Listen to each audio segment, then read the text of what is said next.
ये जो पर्टिकुलर जगह है, सिनाई पेनिनसुला नाम है इसका, है ना? हाँ, बहुत बढ़िया। अच्छा, सिनाई पेनिनसुला, पेनिनसुला क्या होता है ये भी मैंने आपको कल सिखाया था। सिनाई पेनिनसुला कुछ यूं दिखता है ना?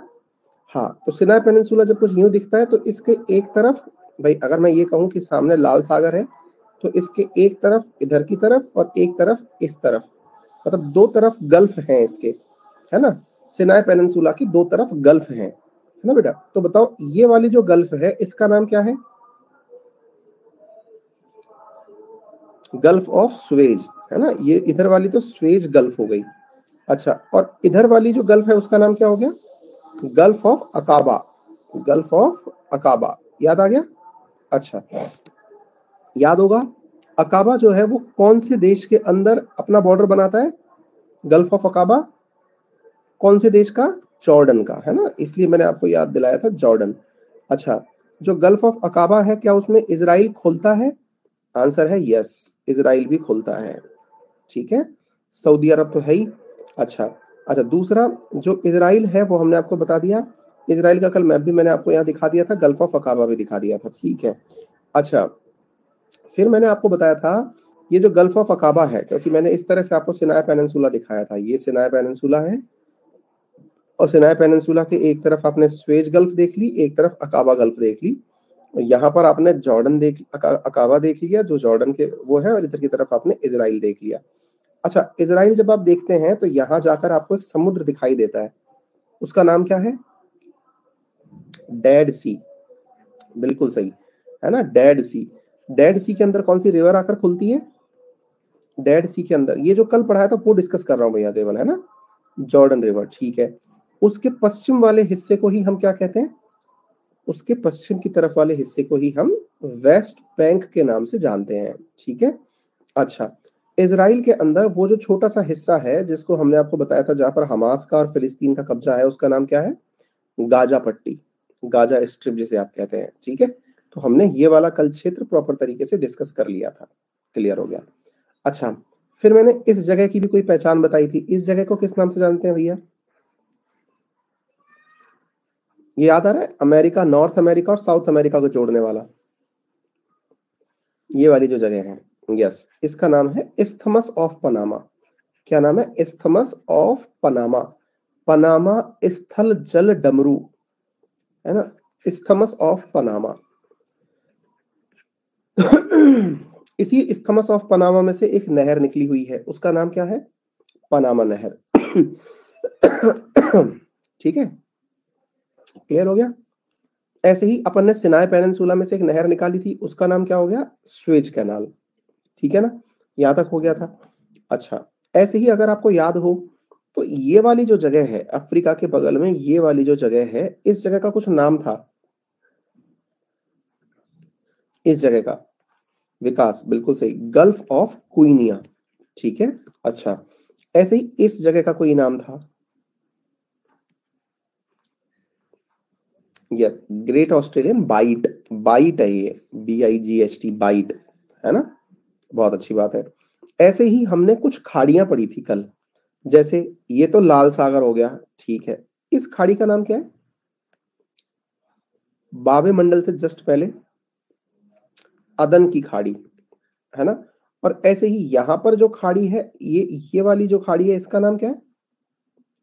ओमान की खाड़ी, बिल्कुल सही है, शाबाश। अच्छा, जब हम ये सब चीज पढ़ रहे थे तो फिर हमने यहां पर पहुंचे थे, ये वाली जगह हमको मिली थी। देखो, अगर आपको याद आ रहा हो, देखो जो कल के सेशन में नहीं था उसको लग रहा होगा पता नहीं क्या ही चल रहा है ये, और उसके दुख दर्द को हम समझ सकते हैं, बस उसकी मदद इतनी सी कर सकते हैं कि वो कल वाले सेशन को जाकर देख ले।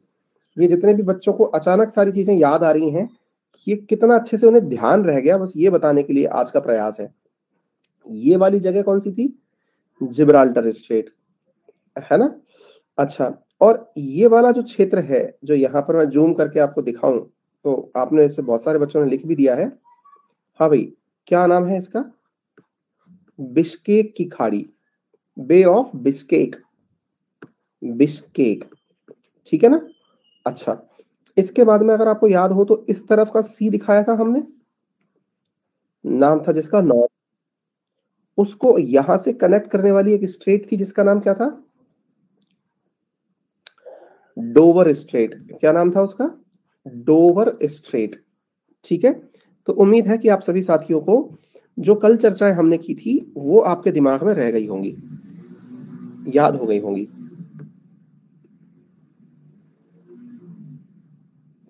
बिजिएस्ट स्ट्रेट है डोवर स्ट्रेट, हाँ, और यहीं से इंग्लिश चैनल निकलता है। डोवर स्ट्रेट छोटा रास्ता, इंग्लिश चैनल बड़ा रास्ता।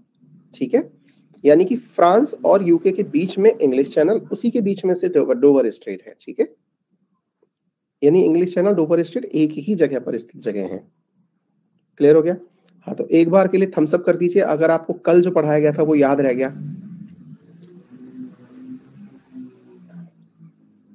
और एक काम करिएगा आज बैठ करके मेरे लिए, और वो क्या है कि आपने अब तक इस मैप में जितनी भी लोकेशन याद की हैं, जो फर्स्ट टाइम आपको याद हुई हैं, ठीक है, जो फर्स्ट टाइम आप, कल मैंने गल्फ, बाइट, बे क्या अंतर होता है दिव्यांग का वो बताया था। एक बार के लिए आप कल वाला सेशन प्लीज देख लें, है ना? तो मेरा गुजारिश आपसे ये है कि ये जो मैंने फैक्ट्स आपको अभी पढ़ाए हैं, एक बार इनको लिख कर देखिएगा कि आपको कितने फैक्ट्स याद हो चुके हैं, तो थोड़ा सा आपका कॉन्फिडेंस बूस्ट होगा, है ना? भाई हमको पता रहना जरूरी है कि हमने कितना पढ़ा और हमें कितना याद रह गया। एक बार के लिए कल ऐसे ही संडे के दिन खाली मैप लेके बैठिएगा, कितने फिगर आपको याद हो गए, कितने फैक्ट आपको याद हो गए, उस तरह से करिएगा। ठीक है, चलिए, तो आज फिर हम आपको आगे लेके चल रहे हैं मैपिंग में। आज नहीं, क्योंकि कल हमने काफी ज्यादा मैपिंग डिस्कस कर ली थी, तो आज हम कंटेंट डिस्कस कर रहे हैं, और वो कंटेंट है अर्थ की स्ट्रक्चर का।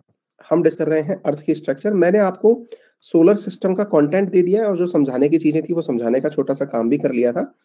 अब जो यहाँ से आगे सिस्टम शुरू होता है अर्थ की, जो अपन ने सोलर सिस्टम पढ़ा था ना, उसके अंदर मैं 7 दिन घुसा सकता हूँ पढ़ाने के लिए, केवल सोलर सिस्टम कि मार्स क्या है, बुध क्या है, कैसे काम करता है, कैसे करता है। तो वो मतलब एक तरीके से मेरे नजरिए में फैक्चुअल चीजें ज्यादा है। मैं कुछ भी समझा भी दूंगा तो भी आपको फैक्ट्स याद रखने पड़ेंगे। फैक्ट्स जहां याद रखने हैं वहां पर मेरी जरूरत नहीं है। मेरी जरूरत कहां पर है? जहां पर थोड़ा भी कॉन्सेप्ट इन्वॉल्व है, और वो हम आपको पूरी तरह से समझाएंगे। ठीक है, इजराइल जब जमीन से सामान ले जा सकता है तो गाजा पट्टी का क्या जरूरत है? सर इजराइल जब जमीन से, आशीष, गाजा पट्टी की इजराइल को जरूरत थोड़ी है, गाजा पट्टी पे तो फिलिस्तीन का कब्जा है।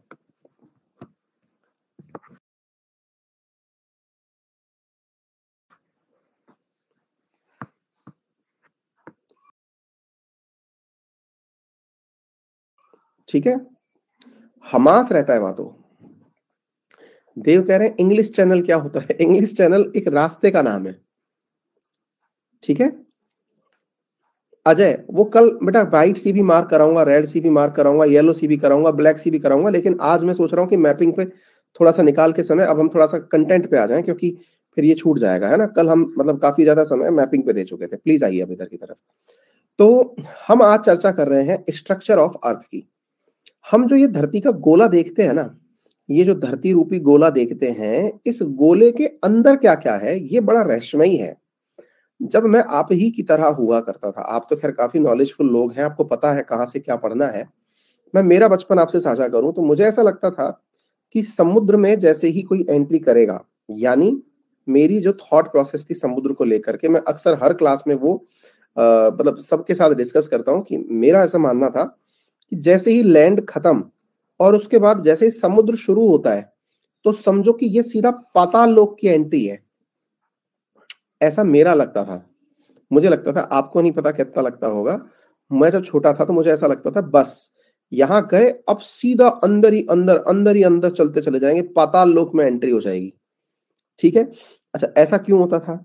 क्योंकि बचपन में खूब सारे धारावाहिक देखे थे हमने, तो उसमें यही लगता था कि समुद्र के अंदर घुसो तो पाताल लोक में एंट्री होती है। ठीक है, अच्छा, हाँ भाई, इंडिया के अंदर भाई अपन क्या मानते थे ना कि अगर हमको कोई कहानियां भी सुनाता था तो पहले ऐसे ही सुनाता था, पाताल लोक कहाँ है? बोले समुद्र के अंदर है, नीचे नीचे चले जाओ। वो गहरा ही गहरा होता चला जाता है।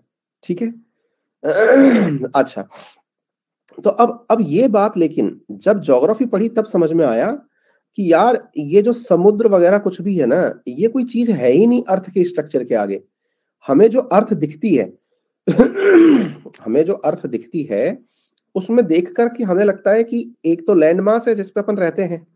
ठीक है, धरती जहां पर हम रहते हैं, ये वाला जो हिस्सा है, एक सेकेंड यार, ये वाला हिस्सा है जहां पर अपन रहते हैं, ये वाला हिस्सा है जहां पानी भरा हुआ है। बाद में क्या जानकारी मिली ज्योग्राफी पढ़ने के बाद में, जो आपको भी मिलनी चाहिए, और वो क्या है, एक बालक पूछ रहा है सर ये पाताल लोक क्या होता है। कुछ नहीं होता है बेटा, ये ऐसे मस्ती मजाक का नाम है पाताल लोक। ये केवल कुछ नहीं, अमेजन पर एक वेब सीरीज है बेटा। हाँ जी, तो ये वाला जो क्षेत्र है लैंड मास और ये पानी वाली ये दोनों जो जगह हमने यहाँ पर आपको दिखाई, इन दोनों को बाद में समझ में हमें क्या आया कि जो अर्थ की अपर सरफेस है ना, अर्थ की जो अपर सरफेस है, उस अपर सरफेस में पानी भी सरफेस पर ही भरा हुआ है। पानी भी सरफेस पर भरा हुआ है। बोले कहना क्या चाहते हो, आइए मैं बताता हूं। देखो, हम जिस स्ट्रक्चर को यहां पर आपके सामने खोलकर रख रहे हैं, इस स्ट्रक्चर को एक बार ध्यान से देख लीजिए। हो सकता है आप में से बहुत से लोगों ने अर्थ की स्ट्रक्चर को खुद से पहले जज किया हो, पढ़ा हो। तो मेरा निवेदन आपसे ये है कि यदि आप इस पूरे की पूरे अर्थ के स्ट्रक्चर को देखें, जो ये गोला आपको दिखाई दे रहा है, अगर आप इस गोले को देखें तो एक बार के लिए हमें ऐसा फीलिंग होता है कि अर्थ के अंदर जो भाग हैं, जैसे कि हमने सुन रखा है क्रस्ट है, मेंटल है, कोर है, इनर कोर है।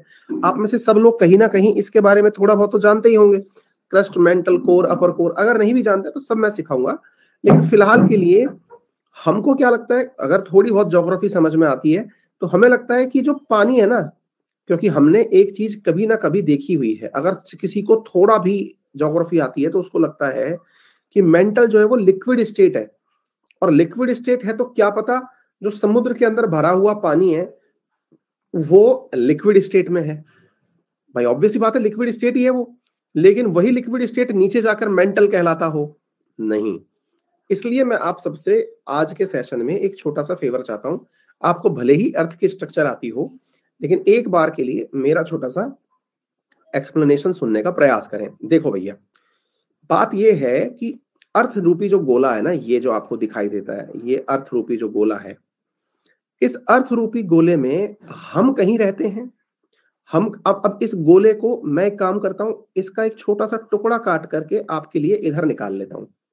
मैंने इसको यूं निकाल लिया, ये मैंने एक हिस्सा काट के साइड में निकाल लिया ताकि आपको सिखा सकूं। अब ये समझ लेना क्या है, ये अर्थ का अपर सरफेस है। अपर सरफेस यानी जहां पर आप और हम खड़े हुए हैं, ये मतलब समझ लो मैं यहां पे क्लास ले रहा हूं, ठीक है, अर्थ के ऊपर बैठ करके, ठीक है बेटा। अब ये वाली जो जगह है ना, ये वाली जो जगह है, इस जगह के आसपास का जो टोपोग्राफी है मैं वो डिस्कस करता हूं। टोपोग्राफी क्या है? संभव है कि यहां पर बहुत सारा ऊंचा सा पर्वत हो। ये लो, ध्यान से सुनना मैं क्या कहना चाह रहा हूं, अगर आप समझ जाएंगे तो ये बात आपको आसान लगेगी। सरफेस के ऊपर हमने क्या दिखाया? बहुत ऊंचा सा पर्वत, ठीक है। संभव है पर्वत की जगह यहां पे थोड़ा आगे चल के खाई बनी हो, यूं। अच्छा, और क्या संभव है? संभव है कि आगे चल के हल्का सा यूं गड्ढा हो, और उस गड्ढे के अंदर पानी भरा हुआ हो, उस गड्ढे के अंदर पानी भरा हुआ हो, वाटर। देखो मैंने क्या क्या कहा, ये हो गया हिल, है ना, ये हो गई खाई, हो गई ट्रेंच, ठीक है। अच्छा, ये क्यों कहना चाह रहा हूं मैं क्यों कहना चाह रहा हूं, ध्यान से सुनिएगा। हाँ हाँ, अब जैसे साक्षी ने कहा ना, हाँ साक्षी, मैं एक्चुअली उसी सवाल के जवाब पे आ रहा हूं जो आपका सवाल है ना, जमीन के अंदर भी जो पानी होता है वो असल में जमीन के अंदर नहीं है, वो ही कि मैं आपको सिखाने का प्रयास कर रहा हूं। तो ये जो आपके सामने मैंने जितनी भी स्ट्रक्चर्स ड्रॉ की है ना, ये वाली, ये सब है कहां? अच्छा, और लो, और दिखा देता हूं। हो सकता है कि यहां से आगे एक बहुत बड़ा सा, ये देखो, ये पानी हो, इसको आप समुद्र कह रहे हो। आपके दिमाग में एक सवाल आएगा कि सर ये सब है कहां, मतलब ये जितना भी अर्थ रूपी गोला है उस गोले में कहां है ये? तो अब इस बात को ध्यान से समझ लेना, आप जानते हैं बहुत अच्छी बात है, नहीं जानते तो आज जान लीजिएगा। ये जितनी भी चीजें हैं ना, जो भी हमें अर्थ पर दिख रहा है, जो भी हमें अर्थ पर दिख रहा है, वो सब अर्थ के हिस्से क्रस्ट का पार्ट है। किसका पार्ट है? क्रस्ट का पार्ट है।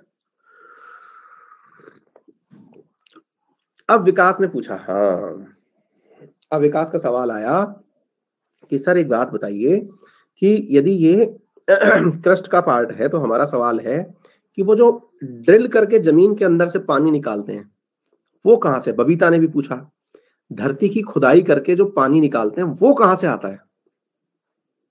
हाँ भाई, जिनको भी थोड़ी बहुत ज्योग्राफी आती है वो बताएं, वो पानी कहां से आता है?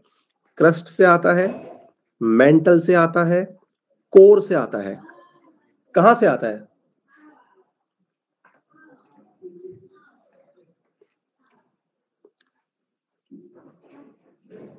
जी हाँ, तो ये मुझे बहुत अच्छा लगा कि आप बहुत अच्छे से इस बात को सुन रहे हैं।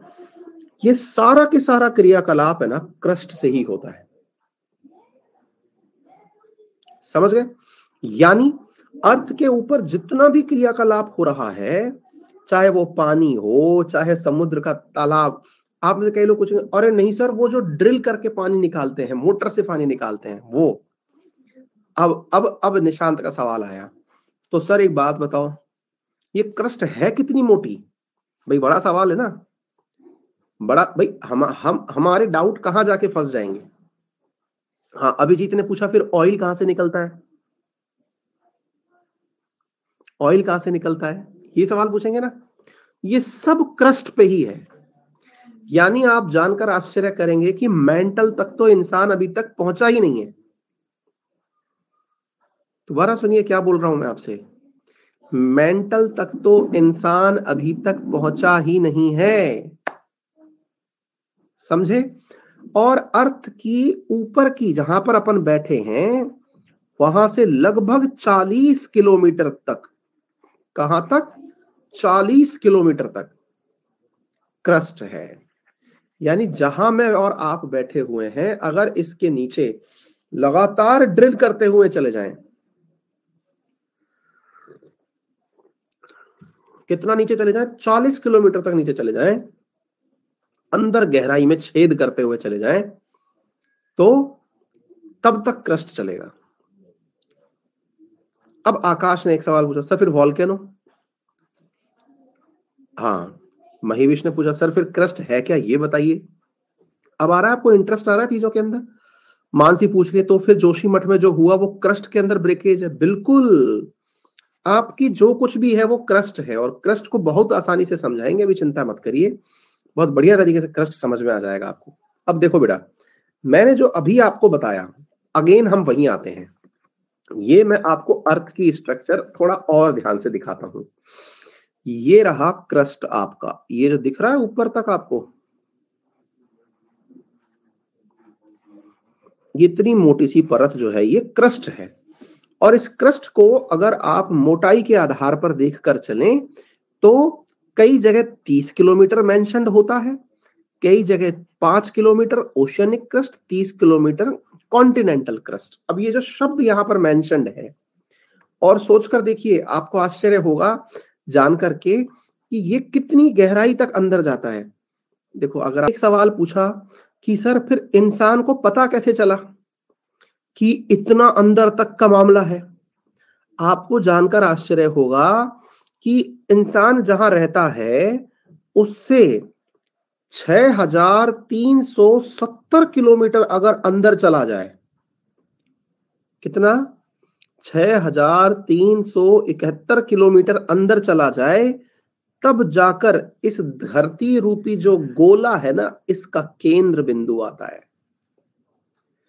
अब सवाल बहुत इंटरेस्टिंग बन गया, क्या फिर मेंटल की जानकारी कैसे हुई, फिर पता कैसे चला? तमाम प्रश्न आ गए आपके दिमाग में।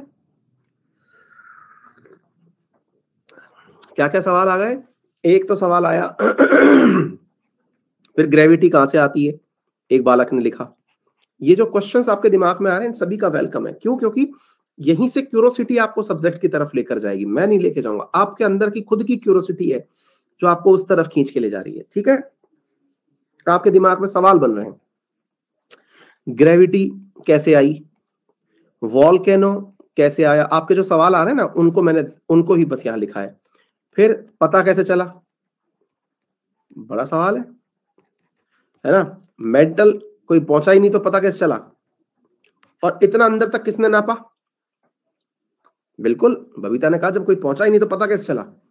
या तो सर आप गलत हो, या फिर मतलब आपकी नॉलेज गलत है, या फिर आप गलत बता रहे हो। अच्छा, मैं सारी चीजें आपको क्लियर करता चलूंगा एक एक करके। फिलहाल के लिए आपका जो सवाल था क्रस्ट के ऊपर आंसर कर लेते हैं। क्रस्ट कितना मोटा है, तो क्रस्ट दो प्रकार का है। कौन सा, एक क्रस्ट है जो आप और हम जिस पर रहते हैं, यानी जिसमें पानी नहीं है। जिस जगह पर अपन रहते हैं वहां पानी में थोड़ी रहते हैं, अपन तो धरती पे रहते हैं ना। तो धरती वाला जो क्रस्ट है इसे कहा जाता है कॉन्टिनेंटल क्रस्ट। क्या कहा जाता है, कॉन्टिनेंटल क्रस्ट। दोबारा सुन लीजिएगा, क्या कहा जाता है, कॉन्टिनेंटल क्रस्ट, अर्थ जहां पर अपन रहते हैं। ठीक है, वहीं जो ओशन वाला है हिस्सा, यानी जहां समुद्र के अंदर पानी भरा हुआ है, ये हिस्सा जो है ना, ये देखिए, ये वाला जो हिस्सा है, ये यहां पानी भरा हुआ है, और पानी के जस्ट नीचे वाला जो हिस्सा है ये वाला, this is known as oceanic crust.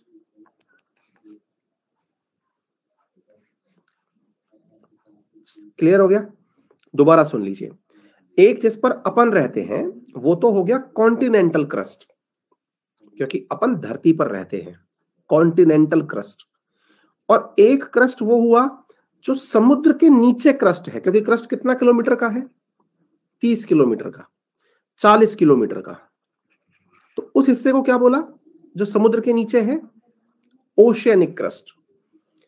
पर सर बोले हमको तो एक चीज समझ में नहीं आ रही, क्या ये क्रस्ट टाइट हिस्सा क्रस्ट कहलाता है, या जो मतलब लिबलिबासा हिस्सा है, जो मतलब विस्कस है, या फिर जो पतला है वो हिस्सा क्रस्ट कहलाता है। हमने कहा जो एकदम टाइट हिस्सा है ना वो क्रस्ट कहलाता है। बोले टाइट हिस्सा है तो फिर समुद्र क्रस्ट कैसे हुआ। अरे हमने कहा तो भाई समुद्र के नीचे भी तो तलहटी है, वो तलहटी क्रस्ट है। अच्छा, तो सर अगर वो तलहटी है तो उसके ऊपर इतना सारा पानी भरा हुआ है, तो पानी भरने से वो जो तलहटी है, यानी समुद्र के नीचे का जो तल है, वो पानी के वजन से ऐसा क्यों नहीं होता कि वो पानी अंदर की तरफ समा जाए, धरती के अंदर दब जाए, ऐसा क्यों नहीं होता। देखो हरीश ने सवाल पूछ ही लिया कि ऐसा क्यों नहीं होता कि उस वेट की वजह से प्लेट क्यों नहीं हिल जाती। बड़ा सवाल है ना भाई, इतना समुद्र में पानी है, ठीक है, तो फिर वो प्लेट क्यों नहीं हिल जाती, इतना पानी है।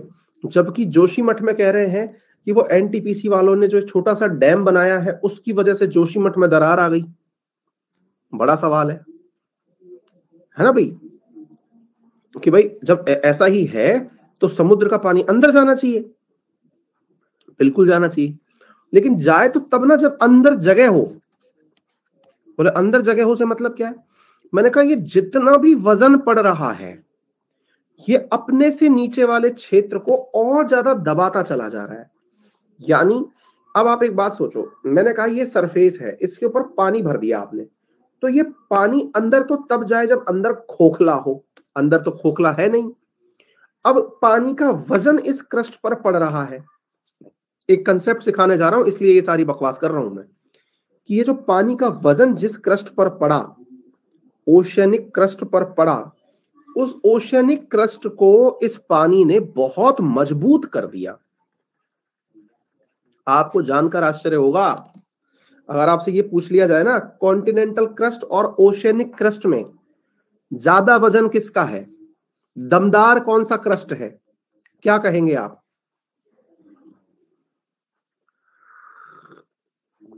जिस क्रस्ट पर हिमालय बना हुआ है, रेत के टीले बने हुए हैं वो, या जो क्रस्ट पानी के नीचे दबा हुआ है वो। जो क्रस्ट पानी के नीचे दबा हुआ है, आई बात समझ में। और जो पानी के नीचे दबा हुआ क्रस्ट है जिसको आप ओशियनिक क्रस्ट कहते हैं, उस ओशियनिक क्रस्ट के ऊपर जो सामान पाया जाता है, यानी कि जिस वस्तु से वो बना होता है, उस प्रकार की चट्टान को हम बेसाल्टिक चट्टान कहते हैं। कौन सा कहते हैं? बेसाल्टिक चट्टान कहते हैं। और इसमें कंसेप्ट याद रखिएगा, यहां पर इसी चट्टान के कारण जब जब प्लेट टेक्टोनिक्स में, यानी कि जब टक्करें होती हैं, प्लेट्स टकराती हैं आपस में, कौन सी प्लेट टकराती हैं? ओशियनिक प्लेट और ओशियनिक प्लेट और ये कॉन्टिनेंटल क्रस्ट वाली जब प्लेट टकराती हैं, तो कौन सी प्लेट दबाव के कारण नीचे की तरफ घुसती है?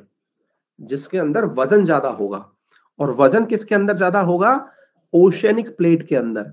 तो जब भी प्लेट टकराने को लेकर के प्लेट टेक्टोनिक थ्योरी पढ़ाई जाएगी आपको, जब प्लेट्स टकरा करके कन्वर्जेंस होगा, तो कन्वर्जेंस के अंदर ये जो ओशियनिक प्लेट है ये नीचे दाब खा के अंदर चली जाती है, और जब वो अंदर जा रही होती है तो अंदर उबल रहा है एकदम बहुत तेज लावा। कहां उबल रहा है? 30 किलोमीटर के अंदर बहुत तेज लावा उबल रहा है। और वो जो लावा उबल रहा है, उस उबलते हुए लावा को आपने मेंटल नाम दे रखा है। अब इसको समझने के लिए मैं अपना एक पुराना एग्जाम्पल काम में लूंगा। एक बालक, इसका मतलब पुराना क्लास में बैठा हुआ है, उसने जो है वो लाइन बोल दी है, इसलिए अब मुझे उसको यूज करना पड़ेगा। और वो उदाहरण है दूध का। हाँ जी, बिल्कुल निशांत, इसका मतलब तुम अब पुराने छात्र हो, समझ में आ गया, पकड़ में आ गया भैया, पकड़ में आ गया। राज भी पुराने छात्र हैं, हम समझ गए।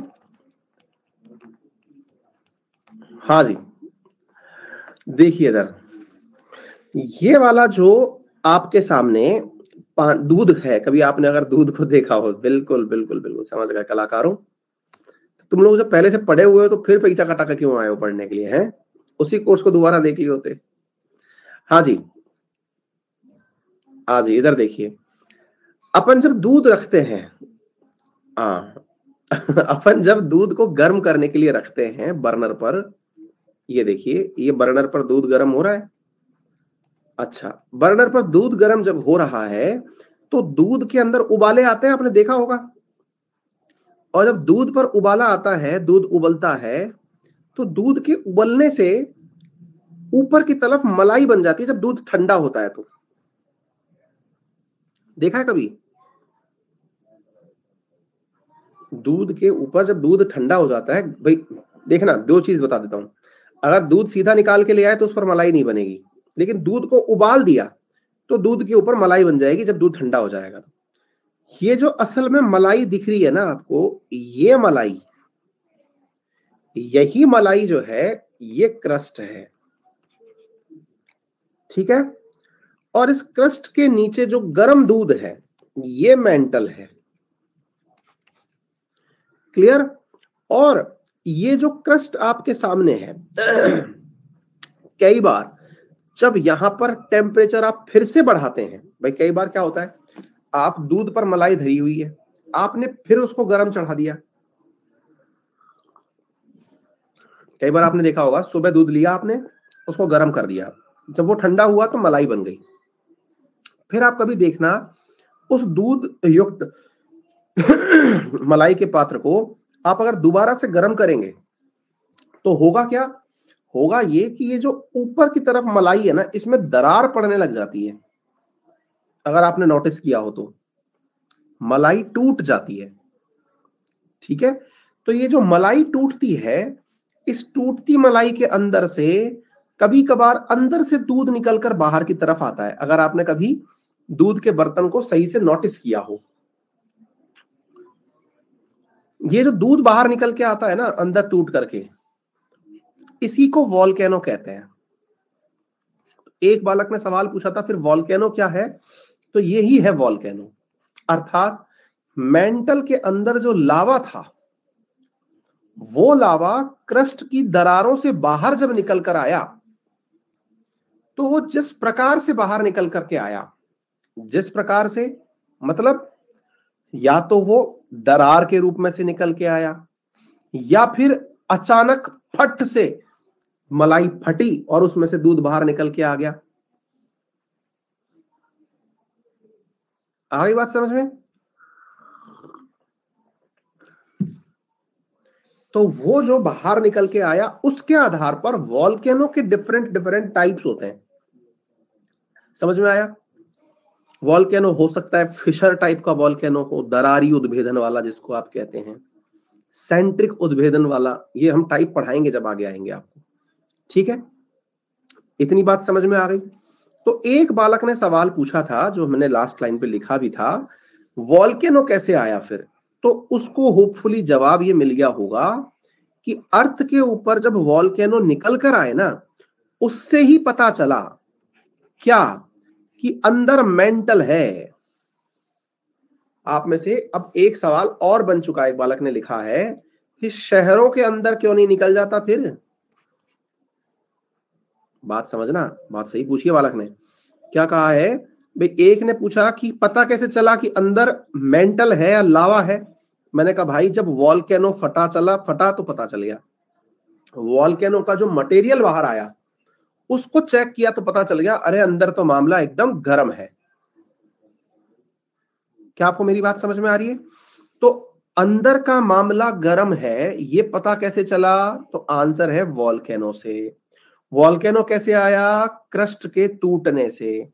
क्यों टूटी? जब वॉल्केनो के अंदर लगातार बाहर निकलने का प्रयास, क्रस्ट कैसे टूटी? जब मेंटल के अंदर लगातार कन्वेक्शन ऑफ करंट होने लगा। अब आपके दिमाग में सवाल आ गया, क्या? तो क्या इसका मतलब पूरे टाइम नीचे से जो है मेंटल ऊपर आने की कोशिश करता रहता है क्या? हाँ, अभी रोशन बताएंगे, वो भी बताएंगे बेटा, रुको। अब सवाल क्या बना कि सर एक बात बताओ, बाकी तो सारी बात सही है, लेकिन एक बात बताओ, फिर ये कैसे हुआ कि कहीं कहीं तो लावा निकलता है, यानी कहीं कहीं तो वॉल्केनो आते हैं और कहीं कहीं वॉल्केनो आते ही नहीं है? हमने कहा यार ये तो बहुत आसान है समझना। बोले कैसे? मैंने कहा देखो, अगर कभी आपने बलून को भरा हो हवा से, बोले हाँ ठीक है। हमने कहा अगर आप बलून को हवा से भरेंगे तो बलून जो है ना वो अपना पूरा प्रेशर वॉल पर लगाएगा। जब प्रेशर वॉल पे लगाएगा, लेकिन वो सब तरफ से थोड़ी फटता है। हवा जो है वो सब तरफ से थोड़ी फट के बाहर निकलती है। तो वो जहां से बलून की वॉल सबसे कमजोर होती है वहां से फट के बाहर आ जाता है। बोले सबसे कमजोर होती है का क्या मतलब है? अरे हमने कहा भाई सबसे कमजोर होती है का मतलब है कि अर्थ की जो क्रस्ट है वो भी तो सब जगह एक जैसी नहीं है ना। कहीं कहीं ऐसा भी तो होगा जहां पर क्रस्ट बहुत पतली होगी। जब क्रस्ट बहुत पतली होगी तो बेटा बेसाल्ट मितेश टाइप ऑफ वो रॉक है, वो हम पढ़ाएंगे कभी, टाइप ऑफ रॉक भी आएंगे आगे चल के, ठीक है? तो क्रस्ट सब जगह एक जैसी नहीं है, यही तो मैंने आपसे कहा। 6 किलोमीटर ओशियनिक क्रस्ट है, 30 किलोमीटर कॉन्टिनेंटल क्रस्ट है, और वो सब जगह एक जैसी नहीं है। कनक अभी बेटा बहुत सारी चीजें नहीं बताई हैं, एस्थेनोस्फीयर छोड़ो, मैंने तो अभी बहुत कुछ नहीं बताया, वेट करो भी, है ना? क्या आपको इतनी बात समझ में आ गई? तो कहने का कुल मिलाकर अब तक हमको ये पता चल गया कि मेंटल में लावा है। ये कैसे पता चला? तो बोले वॉल्केनो से पता चला। सब जगह से क्यों नहीं फटता? क्योंकि जहां पर से क्रस्ट कमजोर होती है वहीं से फटता है। हालांकि इसकी और भी बहुत सारी थ्योरी हैं। थ्योरी क्या है? Plate tectonic theory. Plate tectonic theory का कॉन्सेप्ट कहता है कि प्लेट्स जहां से एक दूसरे से दूर खिसकती हैं, क्रस्ट जब एक दूसरे से दूर खिसकते हैं तो उन दरारों में से निकल करके लावा बाहर आ जाता है। ठीक है, लेकिन इसके पीछे का कंसेप्ट भी कभी समझाएंगे, फिलहाल के लिए इतना समझिए। चलिए, तो अब यहां तक आपको क्लियर हो जाना चाहिए जो मैंने आपसे कहा। अब हम आगे की बात करते हैं, थोड़ा सा आगे चलते हैं। तो आपको अब तक क्या क्लियर हो जाना चाहिए? क्रस्ट क्या है? ये सॉलिड हिस्सा है। मेंटल क्या है? लिक्विड स्टेट है। अब आते हैं दो हिस्सों के ऊपर, एक का नाम है आउटर कोर और एक का नाम है इनर कोर। ठीक है, अब देखो आउटर कोर क्या है? The liquid part of core which has a similar composition to the inner core. यानी कोर के अंदर का और बाहर का कंपोजिशन तो सेम है। अब ये सेम क्या है अब बताते हैं आपको। देखो, आप सबको यदि ये मालूम हो तो अपनी जो अर्थ जिस पर अपन रहते हैं, क्रस्ट जिस पर अपन रहते हैं, उस पर सबसे ज्यादा जो मटेरियल पाया जाता है दैट इज सिलिका। साथ में जो पाया जाता है दैट इज एल्यूमिनियम। सिलिका और एल्यूमिनियम ये सबसे ज्यादा मात्रा के अंदर पाया जाता है। जो सेकंड पार्ट है ये मेंटल वाला, इसमें पाया जाता है सिलिका और मैग्नीशियम। ठीक है। और जो ये अंदर वाला पार्ट है इसमें पाया जाता है निकल और आयरन। ठीक है, सियाल, सीमा और निफे। अच्छा, अब मुद्दा क्या है कि ये जो निकल और आयरन पाया जाता है ये इन सब की तुलना में काफी ज्यादा दमदार है, मजबूत है। बोले दमदार और मजबूत होने का मतलब हमने कहा कि ये वो हिस्सा है जो कि अपने आप में एलिमेंटल जो वेट है वो सबसे ज्यादा रखता है। अब सवाल ये आ रहा है पता कैसे चला, क्योंकि असल में तो दिक्कत सर हमको ये नहीं है कि अंदर क्या है, अंदर जब कोई गया ही नहीं तो पता कैसे चला। अरे भैया उसके लिए आपको एक लेक्चर का और इंतजार करना चलेगा। शुभम भी वहीं अटक गए, पता कैसे चला।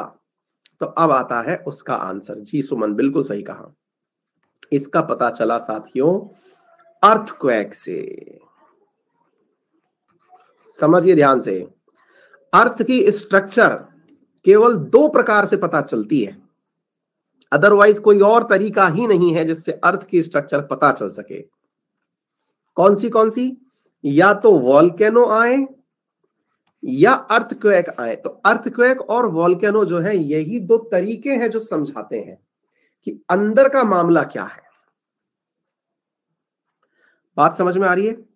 पर बोले सर अंदर के कंपोजिशन में निकल और आयरन है, ये कैसे पता चला? हमने कहा अर्थक्वेक से।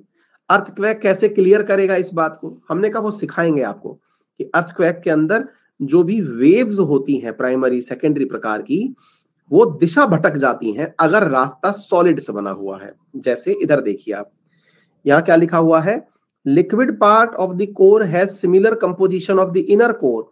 लेकिन अगर यहां पर आप देखें, the inner core is the solid part of the centre of the earth, it is made of iron and निकल, और टेम्परेचर है 5500 डिग्री सेंटीग्रेड। आपको जानकर आश्चर्य होगा ये वाला जो हिस्सा है ये 5500 डिग्री सेंटीग्रेड तापमान भी रखता है और सॉलिड फॉर्म में भी है। और अगर ये सॉलिड फॉर्म के अंदर भी है तो इसकी वजह से, अब मैं आपको एक चीज सिखाता हूं, ध्यान से सुनिएगा, फिर उसके बाद हम इसको रोकेंगे। जितनी भी दुनिया की वस्तुएं हैं वो एक दूसरे को अपनी तरफ आकर्षित करती हैं। अभिषेक ये कैसे पता चला? अर्थक्वेक से। बताएंगे, अर्थक्वेक की स्टोरी सुनाएंगे तब ये भी समझ में आ जाएगा, चिंता मत करिए। दोबारा सुन लीजिए क्या बोल रहा हूं मैं, और ये गर्म क्यों रहता है वो भी मैं बताऊंगा। हाँ, 5500 में सॉलिड कैसे रहता है वो भी बताऊंगा, रुकिए। हाँ जी, तो मैं क्या बोल रहा हूं यहां पर ध्यान से सुनने का प्रयास करें कि अर्थ की जो सेंटर जो है उसके अंदर निकल और आयरन की बात जब मैं कर रहा हूं तो एक कॉन्सेप्ट की चर्चा करता हूं। और कॉन्सेप्ट क्या है कि दुनिया की जितनी भी वजनदार चीजें हैं जिनके अंदर द्रव्यमान है यानी मास है, वो सभी वस्तुएं एक दूसरे को अपनी तरफ आकर्षित करती हैं। इसी को ही ग्रेविटेशन कहा जाता है, गुरुत्वाकर्षण कहा जाता है।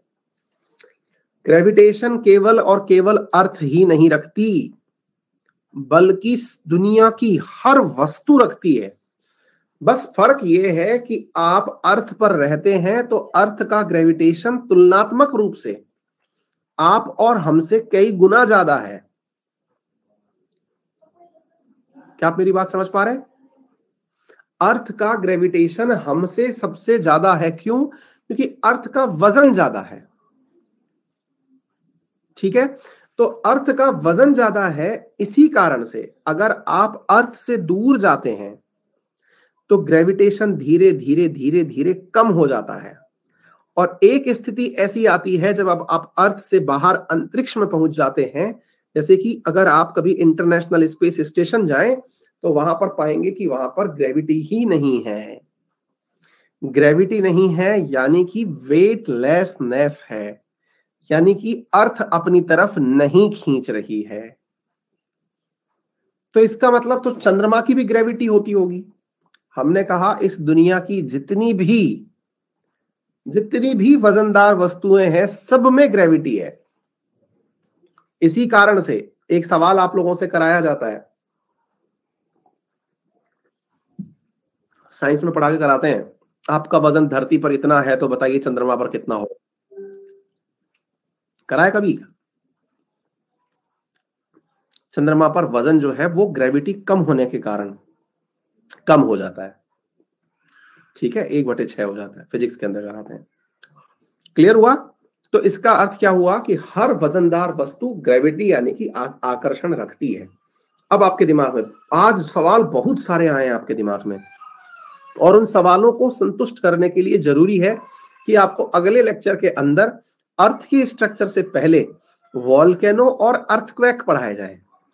आप तभी जाकर के आज के इस सेशन को बहुत अच्छे से समझ पाएंगे।